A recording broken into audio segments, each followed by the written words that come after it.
Hi, welcome back. So guys, ఈ రోజు సెషన్లో మనము precisely this and a super keyword from a Java script perspective ఎట్లా ఉంటుంది అన్నది చూద్దాం. This keyword and as well as a super keyword, ఈ రెండిట్ల గురించి ఒక చిన్న థియరిటికల్ కాన్సెప్ట్ అయితే చూద్దాం. ఫస్ట్ ఆఫ్ ఆల్ థియరిటికల్లీ ఈ రెండు ఎట్లా ఉంటాయి ఏంటి అన్నది మనం స్టడీ చేసి అయిన తర్వాత we will jump on to the practical implementation as well. అంటే దిస్ సూపర్ ఎట్లా ఉంటాయి అన్నది ఒక ప్రాక్టికల్ ఇంప్లిమెంటేషన్ కూడా చూద్దాం. సింపుల్గా చెప్పాలి అంటేనండి, దిస్ అన్నది కరెంట్ క్లాస్ ఇన్స్టెన్స్కి ట్యాగ్ అయి ఉంటుంది.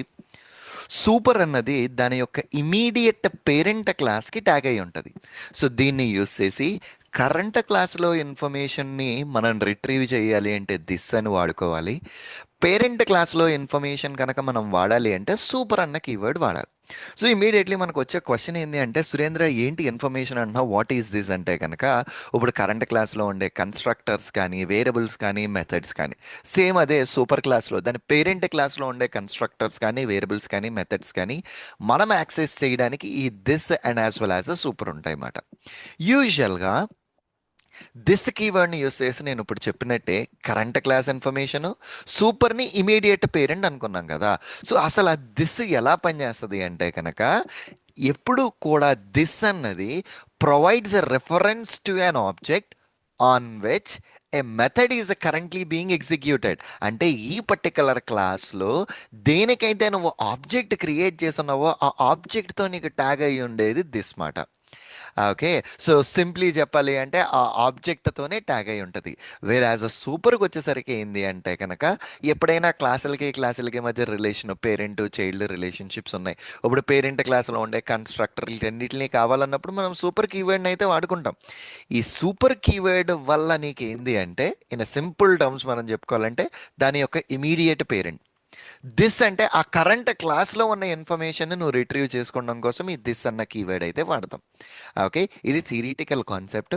ఇప్పుడు మనము let us see a practical implementation of this and super now.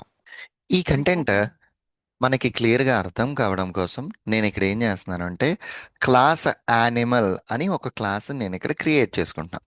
See basically ఈ యానిమల్ అన్న క్లాస్లో, so what I'm gonna maintain it here అంటే, so display parent. Okay, so okay class, okay so class animal, okay display parent. So ఇక్కడ ఈ display parent వద్దు, already మనం ఇందాక add చేసేసుకున్నాం కాబట్టి ఇది పేరెంట్ చైల్డ్ రిలేషన్లో కాదు. సో ఇక్కడ నాకు క్లాస్ స్టార్ట్ చేశాను అండ్ క్లాస్ ఎండ్ చేశాను. ఇప్పుడు ఇక్కడ ఏం చేద్దామంటే, ఇందులో ఫస్ట్ ఒక వేరియబుల్ని డిఫైన్ చేద్దాం. Okay, so let dog price, ఓకేనా, let dog price is equal to 10,000 rupees అని నేను డిఫైన్ చేశాను. ఆల్రెడీ ఇందులో లెట్తో మనకి పని ఉండదు. సో డైరెక్ట్లీ మనం dog price is equal to అని డిఫైన్ చేసుకుంటే సరిపోతుంది. Okay good. సో ఇప్పుడు నేను డాగ్ ప్రైస్ దీన్ని ఇక్కడ డిఫైన్ చేసేసిన తర్వాత ఇక్కడ ఏం చేస్తున్నానంటే, డిస్ప్లే డేటా అని ఒక మెథడ్ని క్రియేట్ చేశా. ఈ మెథడ్లో సో కన్సోల్ డాట్ లాగ్ ఆమె parent and console dot log dog prize అని డైరెక్ట్లీ ఇచ్చేస్తున్నాను నేను. ఓకేనా, డాగ్ ప్రైజ్ అని నేను డైరెక్ట్లీ కాల్ చేస్తున్నా. సో దీన్ని కాల్ చేయాలి అంటే కనుక let instance is equal to new animal. Of course నువ్వు దానికి ఆబ్జెక్ట్ క్రియేట్ చేయాలి and instance dot display data అని కాల్ చేసాం.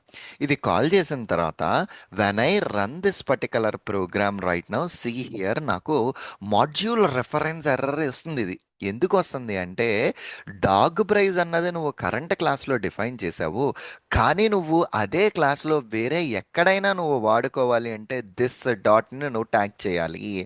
నువ్వు దిస్ డాట్ని నువ్వు ట్యాగ్ చేసిన తర్వాత వాట్ హ్యాపెండ్, ఇది ఎందుకు క్లాస్ మారిపోయింది, just 1 second, let me close this. ఏది ఇప్పుడు మనం క్రియేట్ చేసిన క్లాస్ అయితే జస్ట్ 1 సెకండ్. సో సమ్హౌ ఆ ఫైలే పూర్తిగా క్లోజ్ అయిపోయింది. Where is this particular file, this and super అన్నది ఇప్పుడు మనం చేస్తున్నది. సో ఇక్కడ మీరు అబ్జర్వ్ చేస్తే దిస్ డాట్ డాగ్ ప్రైస్ చేసిన తర్వాత మన సిస్టంలో విండోస్ యూజర్ అయితే కంట్రోల్, మ్యాక్ యూజర్ అయితే కమాండ్ చేస్తే ఆ దాని మీద డాగ్ ప్రైస్ మీద మౌస్ ఓవర్ చేస్తే ఆ వేరియబుల్కి పాయింట్అవుట్ చేస్తుంది అండ్ దాన్ని క్లిక్ చేస్తే ఆ వేరియబుల్లోకి వెళ్ళిపోతుంది. అదే నేను దిస్ తీసేసాను అనుకోండి, అక్కడ మౌస్ ఓవర్ చేస్తే అది ఏమీ హైలైట్ అవ్వట్లేదు, విచ్ ఇట్ సెల్ఫ్ మీన్స్ ఈ కరెంట్ క్లాస్లో నువ్వు డిఫైన్ చేసిన వేరియబుల్ని నువ్వు యాక్సెస్ చేయాలంటే దిస్. ఇంతకు ముందర ఎర్రర్ వచ్చింది కదా, ఇప్పుడు ఇదే ప్రోగ్రామ్ని let me save it, let me try to run it, see here 10,000 అన్న డేటాని నాకు ఇక్కడ ప్రింట్ చేశాను. అండ్ సురేంద్ర వేరియబుల్ ఒకటేనా, ఫర్ సపోజ్ నేను ఇక్కడ ఒక మెథడ్ క్రియేట్ చేసుకున్నా, లైక్ లాగిన్ యాప్ అని నేను ఇక్కడ ఒక మెథడ్ని క్రియేట్ చేశాను. Okay, this is what my login app, console dot log login logic here. Okay, ఇప్పుడు ఇదే లాగిన్ని నేను ఇక్కడ కాల్ చేయాలనుకోండి, సింప్లీ లాగిన్ యాప్ అని కాల్ చేస్తే అది వర్కౌట్ అవ్వదు. సో ఖచ్చితంగా ఇది కరెంట్ క్లాస్లో ఉంది కాబట్టి దిస్ డాట్ నువ్వు యూస్ చేస్తేనే that will work out. For suppose without this dot use చేసి నేను రన్ చేశాను అనుకో, సో ఈ రెండు ఎగ్జిక్యూట్ అయింది, లాగిన్ యాప్ నేను రికగ్నైజ్ చేయట్లేదు అంటది. సో నీకు లాగిన్ యాప్ పని చేయాలి అంటే దిస్ డాట్, ఈ కరెంట్ క్లాస్లో ఉన్న లాగిన్ యాప్ని నువ్వు రిఫర్ చెయ్యు అని మనం ఎక్స్ప్లిసిట్గా చెప్తున్నాం. ఒకసారి ప్రాపర్గా సేవ్ చేసి let me try to run it, see here this time it's executing successfully. This is the way how exactly we can use it this keyword మాట. Okay, perfectly all right. And next సెషన్లో let us see how exactly we can use an super keyword. ఓకే, super కీవర్డ్ని ఎట్లా మనం use చేయొచ్చు అన్నది let us see with a practical examples. Okay, perfectly all right. See you again in the next lecture. Thank you.